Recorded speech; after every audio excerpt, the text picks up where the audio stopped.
Okay, video number 3. I'm excited about this.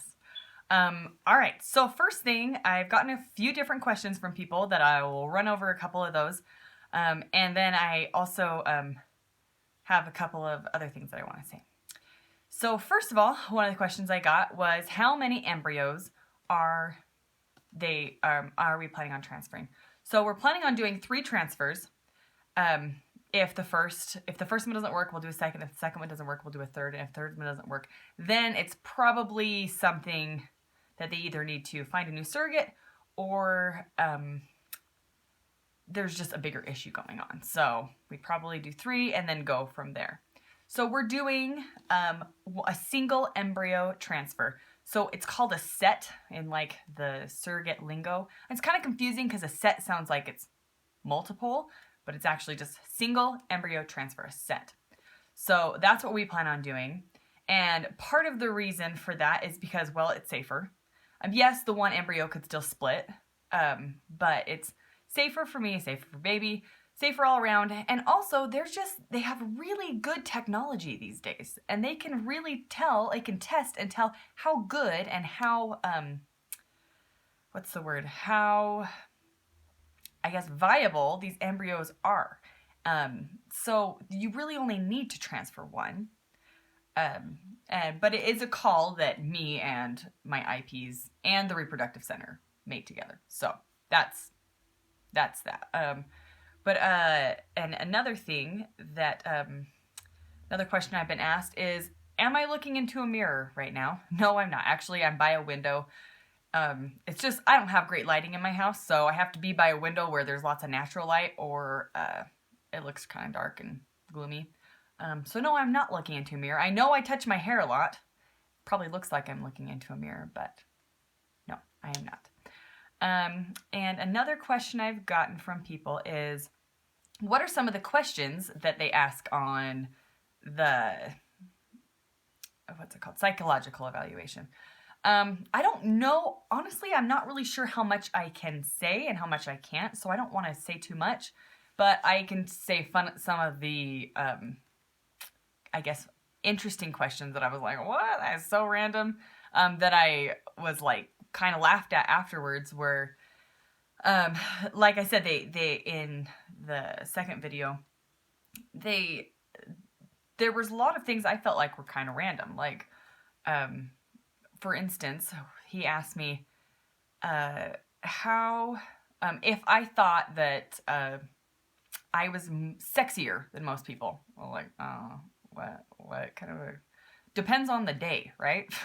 No, but, it was just kind of like, no, I guess. I don't know. It's like, if you don't know how to answer some of these questions, because some of them are like true or false questions, and some of them are yes or no questions. Some of them are like hardly ever, always, sometimes, those kind of questions.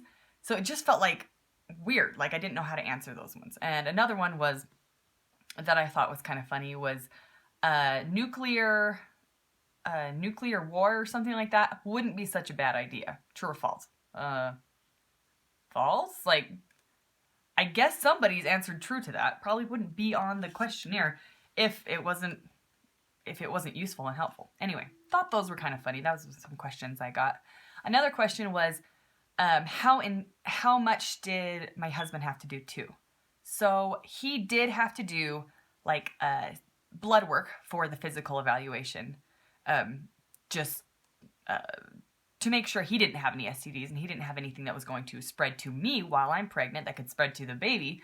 So he did have to do blood work, just to make sure all that was good. And he did have to do a psychological evaluation also. It wasn't quite as in-depth as mine, but he did have to do that still. So that is what he has been a part of so far. He's been very supportive through this whole thing. Actually, everybody I know has been very supportive through this whole thing. I was super surprised. I mean, I thought that some people would be like, what? Why would you do that? And think it was kind of weird, but almost everybody I've talked to has been really supportive and excited, and it's helped me feel more comfortable with the whole situation too.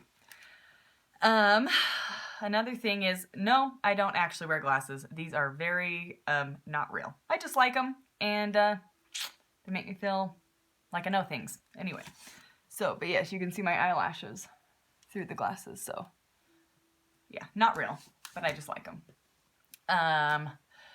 Let's see. Oh, I was going to run over a couple things that I thought were strange in the whole process of getting started. Some things that I was like, huh, okay, I was not expecting that.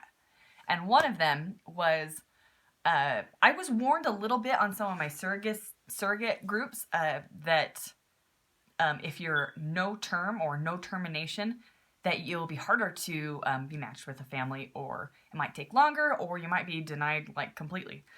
So it was like, whatever. How hard can it be? Like how crazy can that be for somebody to be no termination? So that means that I would not be willing to terminate a pregnancy or reduce the pregnancy if there's too many babies or embryos split, or if the baby had any chromosomal issues or Down syndrome or anything like that. If I wouldn't be willing to do that, because personally I just don't feel comfortable with it. Some people are totally like, that's fine, it is their baby, it's their decision, it's their life. I understand that, but I don't feel comfortable with that. So because that's just my opinion and my feelings on that, and I feel pretty strongly about it too. So I was not really willing to budge on that. So I applied to an agency, and I was denied because I was no termination. And I was very surprised. I was like, wow, this is for real. This is really how it's going to go. Okay, well, I will probably apply to another agency or two and see how it goes, if I'm denied or if I'm accepted. And then if that doesn't work, I'll probably go independent and see if I can find a couple that maybe lives in my general area that feels the same way as me. So I applied at a different agency and I was accepted, even though I'm no termination. She did say, though, the agency I'm working with, she did say it might take longer, and we can kind of work with that, but it might take longer to get you matched with a couple, because I guess lots of intended parents like to have that control over, well, their future. If something is majorly wrong with their child, they like to have that control of, oh, we don't think this is something we can handle.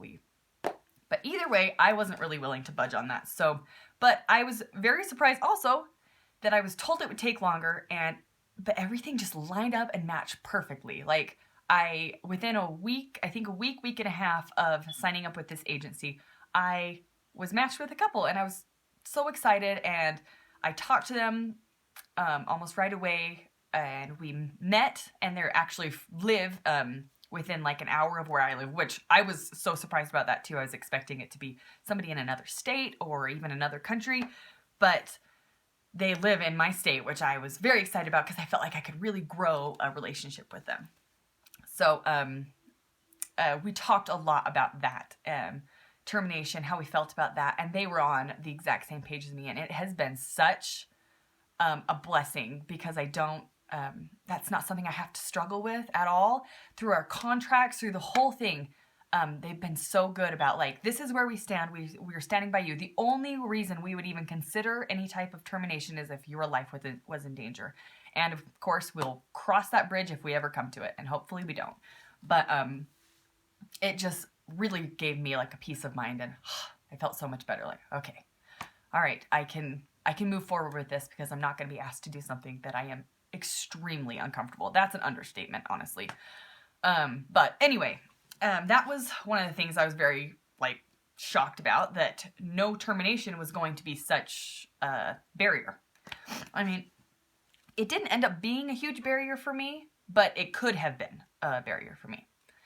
And then let's see, the next thing that I was kind of surprised about was birth control. I didn't know that I had to be on I went to the reproductive center, and the first time I met with them and went through everything, they put me on a birth control. I was like, okay, well, why? That seems like counterproductive if you're going to be putting me on different hormones and stuff in the future to get ready for pregnancy. It seems like that birth control would kind of counteract that. But they put me on a birth control, and pretty much what they said is it helps them take control of my cycle. So I'll be able to start a period or end a period or skip a period if they need me to. just by keeping on with the birth control. So that made sense, but I was surprised. I was like, oh, okay, I honestly didn't know. I thought maybe birth control before we got started with the whole thing, just so I wouldn't get pregnant, even though my husband has a vasectomy, you know, just to kind of take care of that. But I didn't know that it was going to be like, in the process, they were going to have me on birth control. So that I was very surprised about. Let's see, do I have any other things that I was kind of shocked and surprised about? Well, I haven't been on birth control for a long time, so that was surprising because I got major migraines for the first little bit. I'm good now, but oh man, I've never really had a full migraine before. It was horrible. I felt like I couldn't even like move my eyes because it just hurt so bad. So yes, that was a surprise in a whole different way. But if you guys have any other questions, please just ask them. And it's been fun to hear people's questions and stuff. Or just like about where I am in the process. I am getting close to where I am in the process, so I will start pretty soon. Maybe another video or two. I will start where I actually am at and do the week by week. So that is coming, but you just gotta be patient with me. Okay, thanks for watching. Bye.